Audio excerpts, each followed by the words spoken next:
In last lecture, or we can say in previous lecture of AWP, we have seen the basic concept related to what is ASP.NET, difference between ASP.NET and classic ASP, and what is web page and what is web application. Okay, today we are going to see the features of ASP.NET.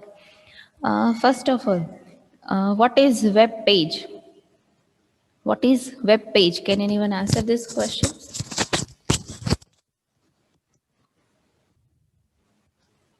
Web page એટલે શું? ચાલો answer type કરો ફટાફટ chat બોક્સમાં.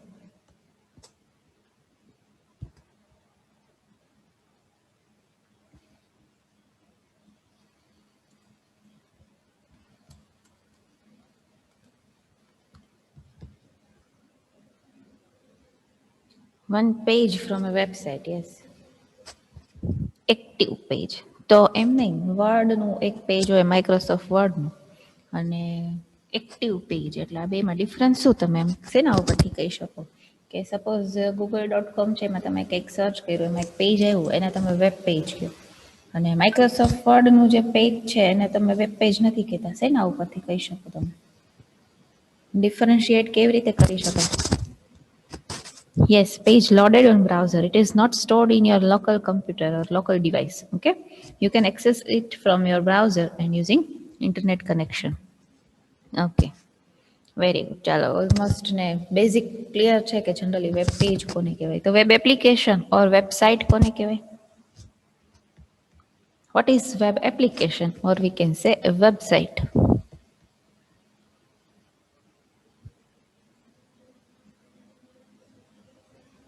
Collection of web pages. Yes, it is known as web application or we can say website. Okay. What is the difference between ASP.NET and classic ASP?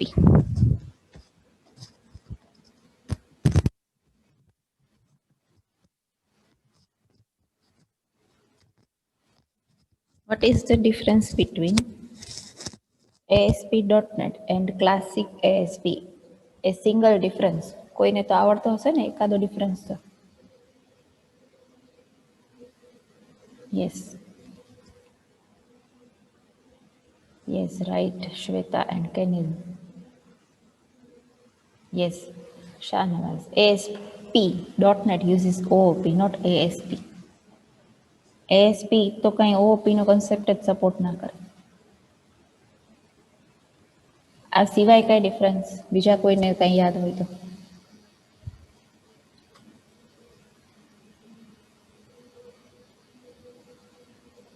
ઘણા બધા points હતા, એકાદો તો યાદ હશે ને બાકીના લોકો.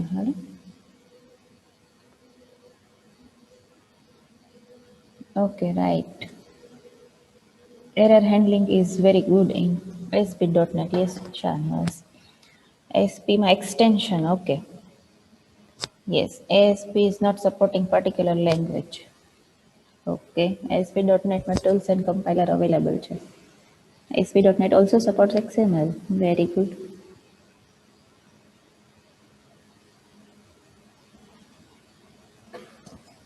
ચલો ઓલમોસ્ટ 5-6 જણા છે ને ઘણું બધું યાદ છે. બાકીનાને હોપ સો કે નેક્સ્ટ લેક્ચર્સમાં યાદ રહેતું થાય, બરાબર ને? ચલો હવે બીજી વસ્તુ મેં તમને એવું કીધું હતું કે જનરલી કોઈ બી વેબ પેજ છે ને એ ડિસ્પ્લે થાય આઈધર તો વી કેન સે ક્લાયન્ટમાંથી રિક્વેસ્ટ થાય અને સર્વરમાંથી રિસ્પોન્સ આવે, એટલે એક પર્ટિક્યુલર પ્રોટોકોલનો યુઝ કરીને વર્ક કરે. એ કયો પ્રોટોકોલ? સૌથી બેઝિક પ્રોટોકોલ છે HTTP. Full form? What is the full form?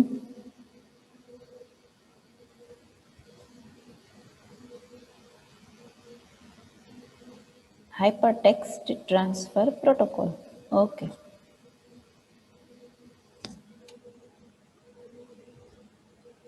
Very good.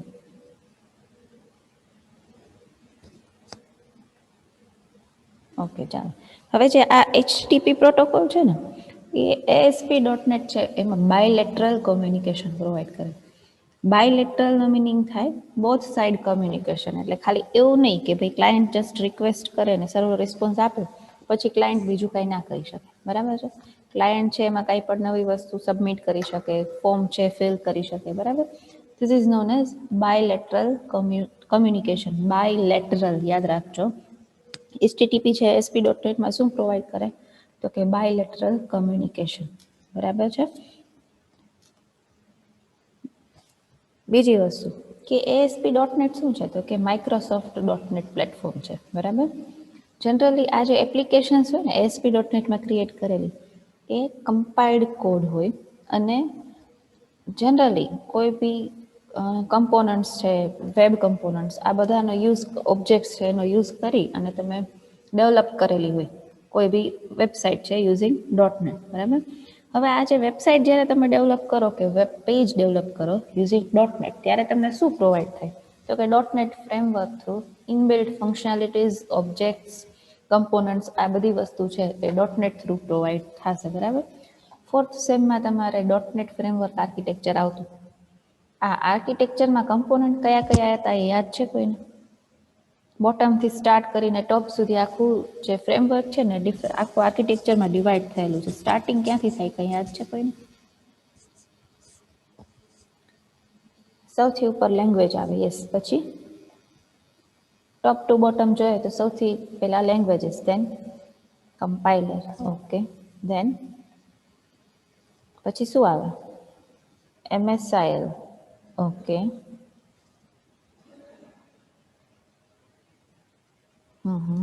CLR, પછી યસ BCL ઓર FCL. બીજું શું આવે? Web services and Windows services, મેઇન બે વસ્તુ, બરાબર છે. Web page designing is included in web services, okay. .NET framework web services and Windows services provide કરે. એટલે શું કરે? તો વિન્ડોઝ સર્વિસીસ મતલબ કે વિન્ડોઝ એપ્લિકેશન ડેવલપ કરવા માટે જેટલી તમારે ફંક્શનાલિટીની રિક્વાયરમેન્ટ છે એ બધું ફ્રેમવર્ક પ્રોવાઈડ કરે. Same way web services provide કરે મતલબ કે તમારું વેબ પેજ છે એને હોસ્ટ થવા માટે કે ક્લાયન્ટ સર્વર આર્કિટેક્ચરમાં વર્ક કરવા માટે જે વસ્તુની પ્રોટોકોલ્સની કે જે કાંઈ રિક્વાયરમેન્ટ્સ છે એ બધી રિક્વાયરમેન્ટ્સ કોણ ફૂલફિલ કરશે? તો કે .NET ફ્રેમવર્ક, બરાબર. .NET framework either Windows services or web services, બે માટે સેમ જ રહેશે. સર્વિસીસ એ બે માટે સેમ જ પ્રોવાઈડ કરે, બરાબર. CLRનું ફૂલ ફોર્મ શું થાય? What is the full form of CLR?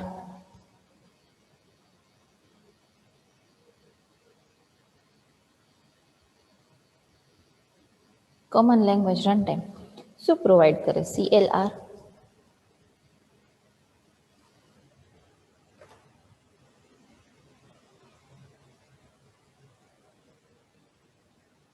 Bridge between layers. આ સિવાય કન્વર્ઝન, બરાબર છે. Code conversion functionality. આ કોડ કન્વર્ઝનની રિક્વાયરમેન્ટ શું કામે છે .NETની અંદર? શું કામે કરવું પડે આવું? કોડ કન્વર્ઝન શું કામે કરવું પડે? કોઈ આન્સર આપી શકે?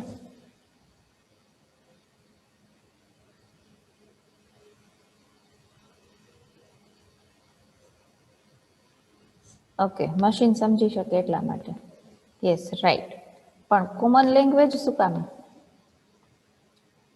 .NETમાં તો ઘણી બધી લેંગ્વેજ સપોર્ટ થાય ને, નંબર ઓફ લેંગ્વેજીસ.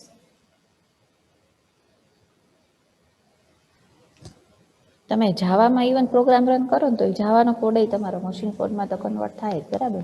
કોઈ બી લેંગ્વેજમાં કન્વર્ઝન તો પરફોર્મ થશે જ.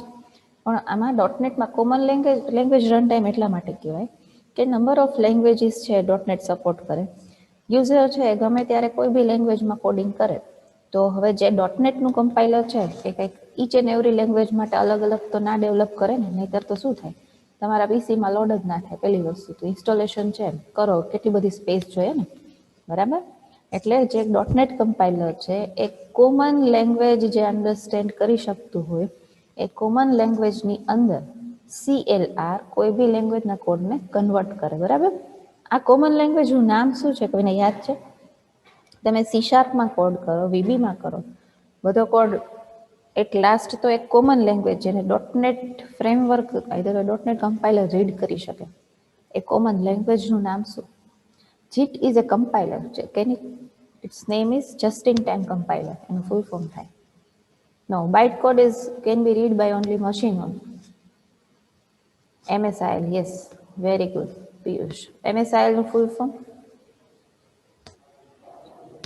What is the full form of MSIL?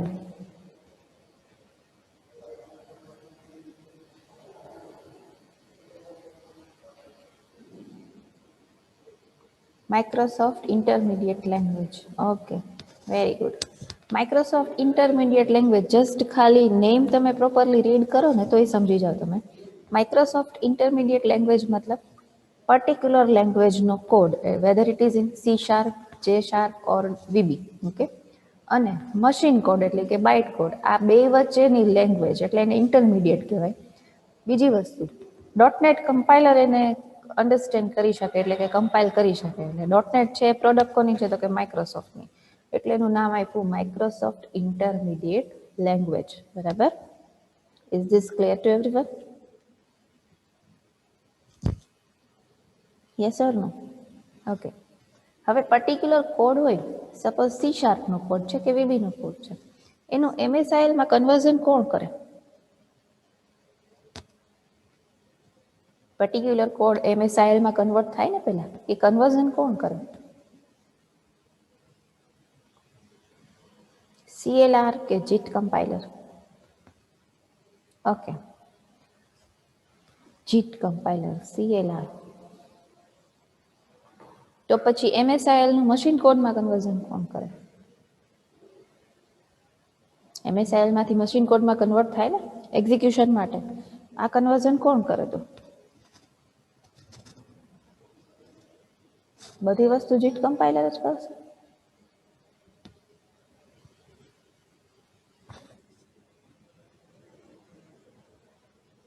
MSIL to machine JIT compiler, okay, but code to MSIL કોણ કરે conversion? particular code conversion in MSIL, CLR, yes, very good. હવે ભૂલાય નહીં અને આડાવડું ના થાય. બરાબર? ચાલો, હવે એક વખત વોટ ઇઝ ASP.NET આપણે ફર્સ્ટ લેક્ચરમાં જોયું હતું, પણ પોઈન્ટ ટુ પોઈન્ટ એક વખત જોઈ લઈએ. બરાબર? ASP.NET is a web development platform which provides a programming model, a comprehensive software infrastructure, and various services required to build up robust web applications for PC as well as mobile devices. હવે તમે જુઓ ને તો ઘણી જગ્યાએ almost એમ કે તમે project જ્યારે બનાવો, તમારી વેબસાઇટ બનાવો as a part of the project in your engineering, તો તમે જે વેબસાઇટ બનાવો ને એ વેબસાઇટ જે રીતે તમે પીસીમાં હેન્ડલ કરી શકો, સેમ વે મોબાઈલમાં હેન્ડલ કરી શકવા જોઈએ. જનરલી આવી રિક્વાયરમેન્ટ હોય છે. બરાબર છે? આ વસ્તુ ધ્યાનમાં રાખજો.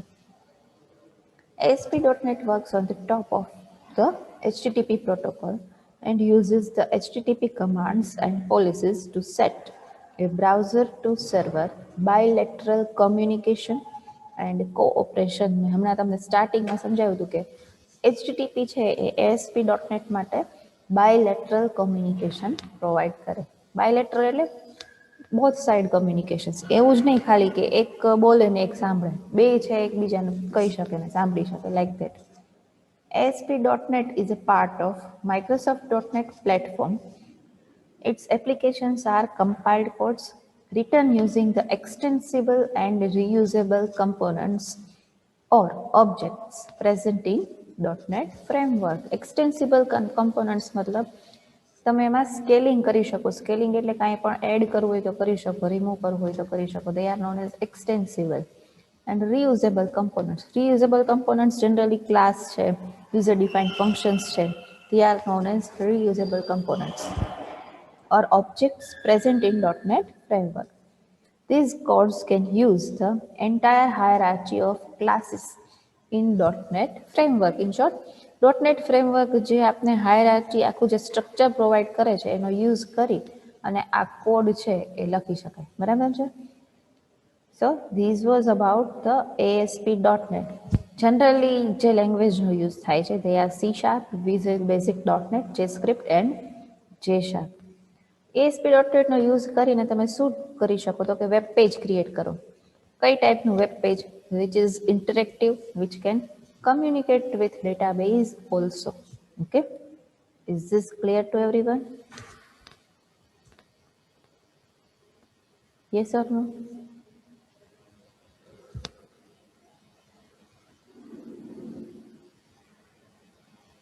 Okay, fine. ચલો હવે now next topic is features of ASP.NET. Most IMP question એક્ઝામમાં પૂછાય છે. ફીચર્સ આમાં જેટલા મેં ડિસ્ક્રાઇબ કરેલા છે એ બધા પ્રોપર વેમાં ડિસ્ક્રાઇબ કરવા પડશે. અને બીજી વસ્તુ, ઘણા લોકોને એવી હેબિટ હોય કે સપોઝ આ જે ફીચર્સ છે ને 8 કે 10 ફીચર હોય, એના નેમ હોય ને જે main server controls, master pages, membership, આવું બધું યાદ રાખી લે. અંદર ડિસ્ક્રિપ્શન વાંચો ને તો એને રિલેટેડ કાંઈ હોતું નથી, બરાબર છે. આવો ક્વેશ્ચનનો આન્સર તમારો ખોટો જ પડશે, એનો 1 માર્ક નહીં મળે, બરાબર. એટલે પ્રોપર વેમાં એક્સપ્લેન કરવું જરૂરી છે. ઓકે, ચલો ફીચર્સ ઓફ ASP.NETમાં પહેલેથી આપણે જોતા જઈએ વન બાય વન ફીચર. તમને પહેલા જનરલી જે કાંઈ ઇન્ટ્રોડક્શન છે આપીને પછી લાઈન ટુ લાઈન નહીં સમજાવીશ, એટલે તમને લખવામાં પ્રોબ્લેમ ના થાય, બરાબર. હવે સૌથી પહેલું છે સર્વર કંટ્રોલ, બરાબર. સર્વર કંટ્રોલ મતલબ શું? તો કે બટન છે, ટેક્સ્ટ બોક્સ છે, લિસ્ટ બોક્સ છે, ચેક બોક્સ છે. These controls are known as server controls. આ કંટ્રોલ્સને સર્વર કંટ્રોલ શું કામે કહેવાય? એનો કોઈ આન્સર આપી શકે?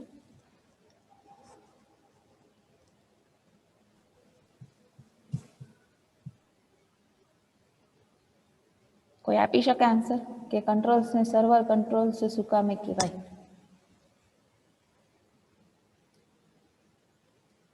બોલો, કેમ એને ક્લાયન્ટ કંટ્રોલ્સ ના કહેવાય?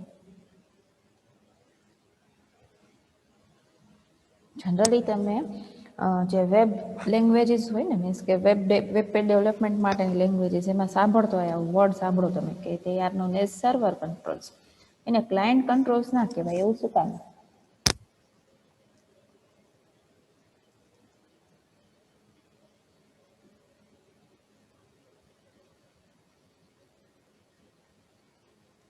વેબ પેજ પર થતું હોય એટલે સર્વર સાઇટથી જ ચેન્જ કરી શકાય.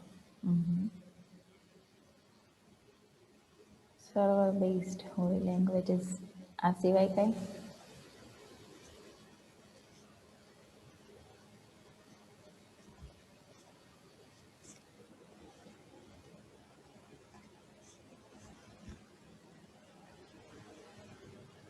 ઓકે, હવે okay, we can limit the things of controls from server only. સાચું છે થોડુંક, પણ સર્વર કંટ્રોલ્સ શું કામ? એનો આન્સર મને ફાઇન્ડ આઉટ કરીને કાલે કહેવાનું છે, બરાબર.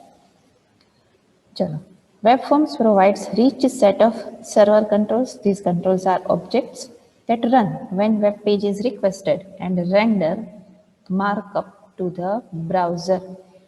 રેન્ડરનો મતલબ જનરલી એવો થાય કે જ્યારે મેમરીમાં લોડ થાય ને વેબ પેજ, હજી આગળ આવશે આપણે વેબ પેજ લાઈફ સાયકલ, એમાં રેન્ડરિંગનો મિનિંગ ડિટેલમાં આવશે.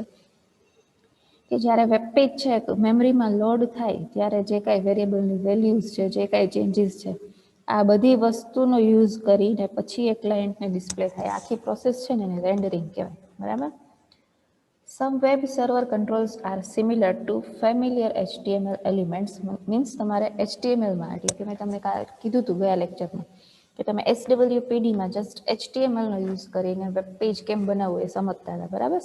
સ્ટેટિક વેબ પેજ બનાવતા હતા. એમાં તમે ટેક્સ્ટ બોક્સ, બટન આનો યુઝ કરી શકો.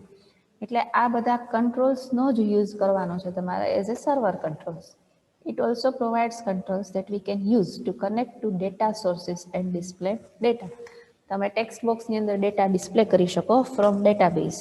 લાઈક લિસ્ટ બોક્સ છે તો એમાંય તમે ડેટા છે ડિસ્પ્લે કરી શકો. કોમ્બો બોક્સ છે, આવા ઘણા બધા કંટ્રોલ્સ છે કે જેમાં તમે ડેટાબેઝ સાથે કનેક્શન કરીને ડેટા પણ ડિસ્પ્લે કરી શકો. તો આ બધા કંટ્રોલ્સ ASP.NET પ્રોવાઈડ કરે છે. એટલે આ ફીચરનું નામ છે સર્વર કંટ્રોલ્સ. સમજાણું બધાને? ફર્સ્ટ વન, યસ ઓર નો?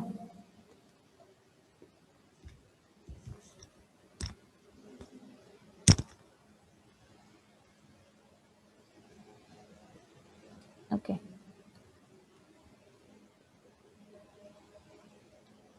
ચલો નેક્સ્ટ કમ્સ માસ્ટર પેજીસ. હવે માસ્ટર પેજ એટલે શું? માસ્ટર પેજનો મતલબ એવો થાય કે તમને એક પેજનું સ્ટ્રક્ચર પ્રોવાઈડ થાય.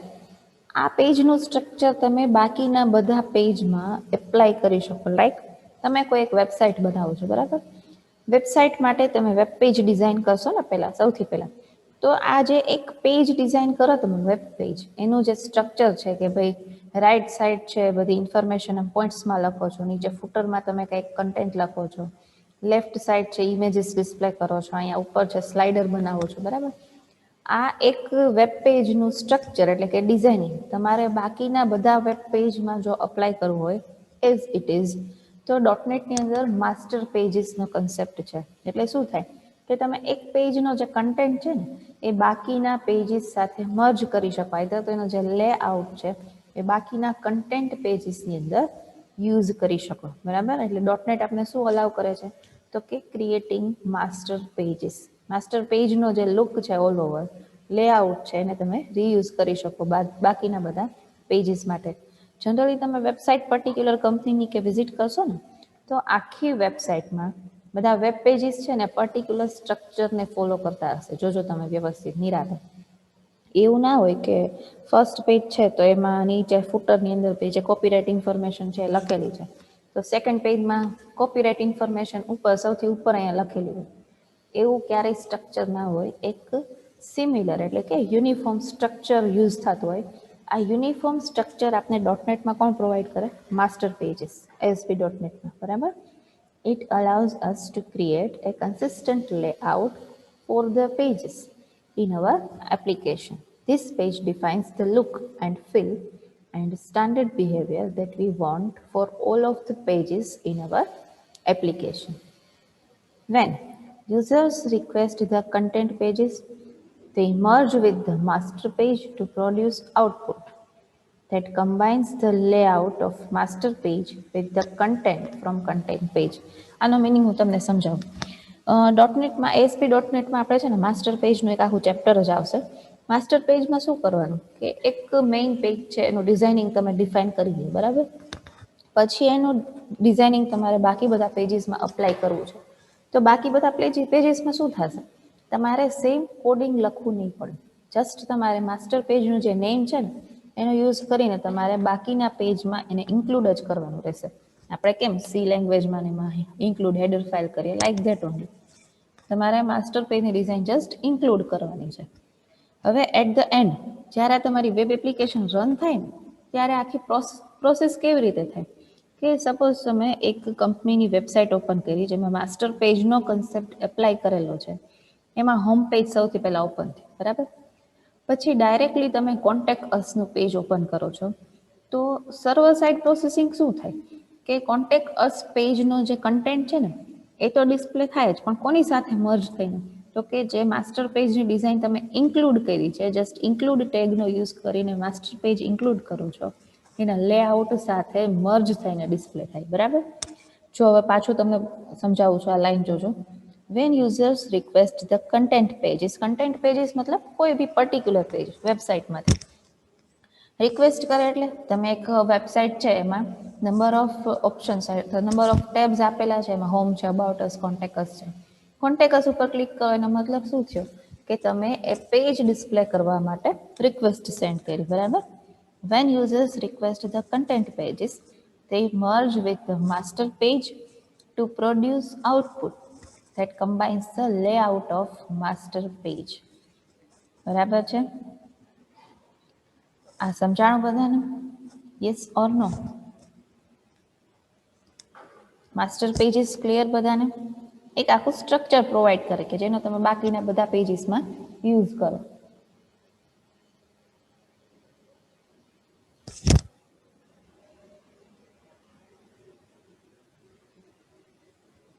જે સ્ટુડન્ટ્સ જૂના સ્ટુડન્ટ્સ છે જે આ વખતે સિક્સ સેમેસ્ટરમાં એલિજિબલ થયેલા છે અને જોઈન્ટ થયા છે લેક્ચરમાં, એ લોકોએ રિસ્પોન્સ આપવાનો છે લેક્ચરમાં, બરાબર? જસ્ટ ખાલી લેક્ચરમાં જોઈન્ટ થઈ ગયા એવું નહીં ચાલે. ઓકે, ચાલો હવે next working with data. Working with data મતલબ વેબ પેજ છે શું થયું તો કે યુઆઈ એટલે યુઝર ઇન્ટરફેસ. સપોઝ તમારે ફેસબુકમાં અકાઉન્ટ બનાવવું હોય તો શું થાય, તમને એક પેજ ડિસ્પ્લે થાય જેમાં તમે રજીસ્ટર કરો, એટલે કે સાઇન અપ કરો બધી ઇન્ફોર્મેશન એન્ટર કરીને. તો આ જે રજિસ્ટ્રેશનનું પેજ હોય ને એને યુઆઈ કહેવાય, યુઝર ઇન્ટરફેસ. એનો યુઝ કરીને તમે શું કરો છો તો કે તમારી બધી ડિટેલ્સ પ્રોવાઈડ કરો, એટલે ફેસબુકનો જે ડેટાબેઝ છે એમાં આ ડિટેલ્સ બધી એન્ટર થશે. જ્યારે તમે અગેન લોગિન કરો સેમ ક્રેડેન્શિયલ્સ એટલે યુઝર નેમને પાસવર્ડનો યુઝ કરીને જો સાચું હોય અને અકાઉન્ટ ઓપન થાય તો આ બધી વસ્તુ જે ડેટાબેઝમાં સ્ટોર થયેલી છે પાછી તમને ડિસ્પ્લે કરી દે. તો ડોટનેટ છે એ આખી એક ફેસિલિટી પ્રોવાઈડ કરે, આવી રીતે ડેટા સ્ટોર કરે અને ડિસ્પ્લે કરે. પાછું જોઈ લઈએ આમાં આપણે, in an ASP.NET web form application we use data bound controls to automate the presentation or input of data. In web page user interface, UI means user interface elements such as tables and text boxes and drop down list. બરાબર. તમારે 4th સેમેસ્ટરમાં ડોટનેટમાં bound and unbound connectivity આવતી હતી, database connectivity યાદ છે કોઈને? Bound connectivity અને unbound connectivity database, yes or no?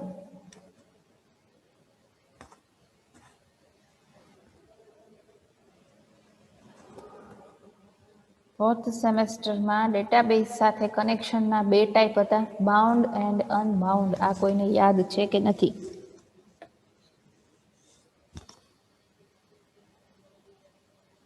Yes or નો? કંઈક આન્સર તો આપો. નથી યાદ? Very good. ચલો તમને યાદ કરાવો, હિન્ટ આપો. બાઉન્ડ કંટ્રોલનો મતલબ શું થાય ખબર છે? સપોઝ ટેક્સ્ટ બોક્સ છે ને એમાં તમારે એક ફિલ્ડનો ડેટા ડિસ્પ્લે કરાવો છો ડેટાબેઝમાં, તો ડાયરેક્ટલી શું કરવાનું છે, ટેક્સ્ટ બોક્સને ડેટા સોર્સ સાથે ખાલી તમારે જે ડોટનેટ આઈડી છે ને એનો યુઝ કરીને કનેક્ટ કરી દેવાનું છે. કોડિંગ કાંઈ નથી લખવાનું હતું, બરાબર? એટલે એ ફિલ્ડનો ડેટા ડાયરેક્ટ ટેક્સ્ટ બોક્સમાં ડિસ્પ્લે થાય. અનબાઉન્ડ કનેક્ટિવિટી એટલે તમારે કનેક્શન વોટ્સએવર જે કાંઈ ડેટાબેઝ કનેક્શન માટે પરફોર્મ કરવાનું છે બધું કોડિંગથી કરવું પડે. That is unbound connectivity. યાદ આવ્યું કંઈ? યસ ઓર નો?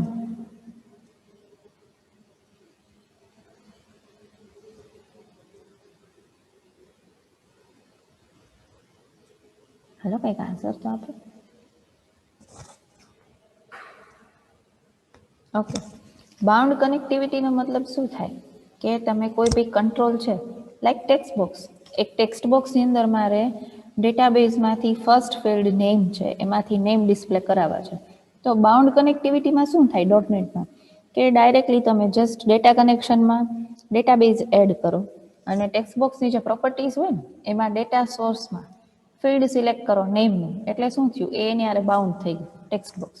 એટલે શું કરશે કે ડેટા સોર્સમાંથી ફિલ્ડ છે જે નેમ નામનું ફિલ્ડ એમાંથી ડાયરેક્ટ ડેટા ડિસ્પ્લે કરશે ટેક્સ્ટ બોક્સમાં.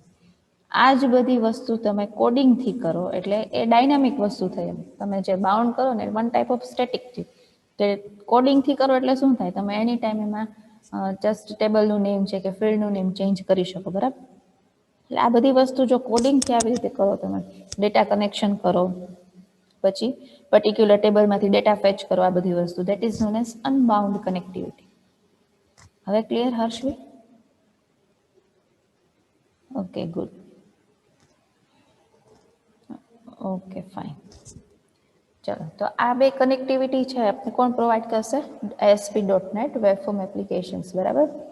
ચલો, હવે નેક્સ્ટ કમ્સ મેમ્બરશિપ. આ મેમ્બરશિપ એટલે શું? જનરલી પહેલાં હું તમને એક એક્ઝામ્પલ આપું કે સપોઝ તમે એક ઓનલાઈન શોપિંગની સાઇટ ઓપન કરી છે, બરાબર? આ ઓનલાઈન શોપિંગની સાઇટમાં જ્યારે તમારે પરચેસ કરવું છે ને તમારું અકાઉન્ટ નથી બનેલું, પણ તમને ડાયરેક્ટલી એવો ઓપ્શન પ્રોવાઈડ કરે છે કે તમારે ફેસબુક છે, ગૂગલ છે, ટ્વિટર છે, એના એક્ઝિસ્ટિંગ અકાઉન્ટથી ડાયરેક્ટ લોગિન કરવું છે કે નથી કરવું. આવું ઘણીવાર આવે છે, જોયું છે બધાએ? હા કે ના? ઓકે, એ ડાયરેક્ટલી આપને પૂછે કે ભાઈ તમારા એક્ઝિસ્ટિંગ જેટલા સોશિયલ મીડિયાના છે કે ગૂગલનું અકાઉન્ટ છે એનો યુઝ કરીને લોગિન થવું છે કે તમારે નવું અકાઉન્ટ ક્રિએટ કરવું છે. ઓલમોસ્ટ યુઝર્સ છે 90% યુઝર્સ એ શું પ્રિફર કરતા હોય તો કે જે ઓલરેડી એક્ઝિસ્ટિંગ અકાઉન્ટ છે એનો જ યુઝ કરવાનો, બરાબર? હવે એમાંથી તમે જો ઓપ્શન આપ્યા છે સપોઝ ફેસબુક, ટ્વિટર ઓર ગૂગલ, એમાંથી સપોઝ તમે ફેસબુક સિલેક્ટ કર્યું તો ફેસબુકના અકાઉન્ટમાં તમારો યુઝર નેમ પાસવર્ડ ઓલરેડી તમે સેટ કરેલો હશે, બરાબર છે. તો આ મેમ્બરશિપ મતલબ કે બે ઓબ્જેક્ટ છે, ઓથોરાઇઝેશન એન્ડ ઓપન આઈડી. આ બે ઓબ્જેક્ટનો યુઝ કરીને થર્ડ પાર્ટી એપ્લિકેશન, ફેસબુક છે થર્ડ પાર્ટી એપ્લિકેશન થાય ને, એની સાથે ઓથેન્ટિકેશન પ્રોવાઈડ કરે, that is known as membership. Authentication મતલબ જે આ ઓથેન્ટિકેશન ઓબ્જેક્ટ છે એ તમને ફેસબુક એટલે કે થર્ડ પાર્ટી જે એપ છે એમાંથી તમારું અકાઉન્ટ યુઝ કરવા માટે ઓથેન્ટિકેશન પ્રોવાઈડ કરશે. અને ઓપન આઈડી છે ને એ તમારા ક્રેડેન્શિયલ્સ એટલે કે યુઝર નેમ અને પાસવર્ડ એ બધી ઇન્ફોર્મેશનનો યુઝ કરી તમને પર્ટિક્યુલર જે તે રનિંગ વેબસાઇટ છે એમાં લોગિન થવા દેશે, બરાબર. This is known as membership, જે ASP.NET આપને પ્રોવાઈડ કરે, બરાબર. આટલું સમજાણું પહેલા, હા કે ના?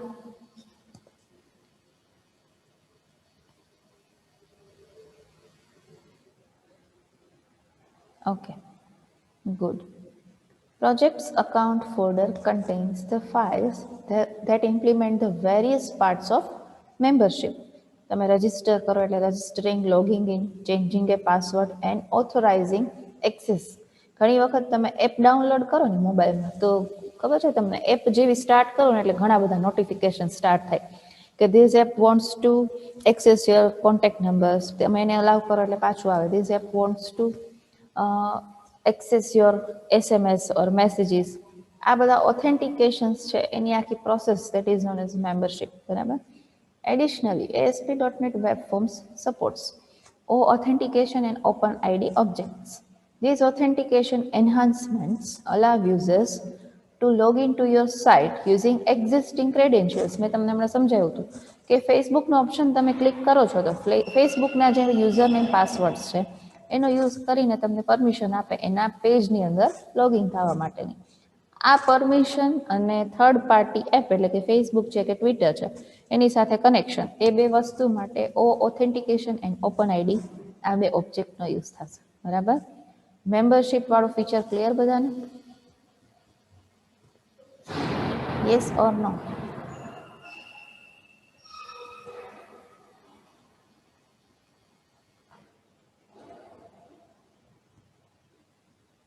Okay, good. ચલો નેક્સ્ટ જોઈએ. Client script and client frameworks. We can enhance the server-based features of ASP.NET by including client script functionality and ASP.NET web pages. We can use client script to provide a richer, more responsive user interface to the user. We can also use client script to make asynchronous calls to the web server while page is running in the browser. ચલો સૌથી પહેલા તો મને server side script અને client side script એ બેનો difference ખબર છે કોઈને?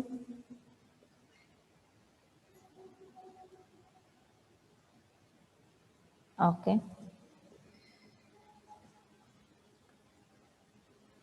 ચાલો હવે અહીંયા સુધીનું આપણે જોયું. નેક્સ્ટ આ ફીચર છે એ તમને નેક્સ્ટ લેક્ચરમાં કાલે એક્સપ્લેન કરીશ, આજે ટાઈમ ઓવર થઈ ગયો છે, બરાબર. So we are going to end our session over here.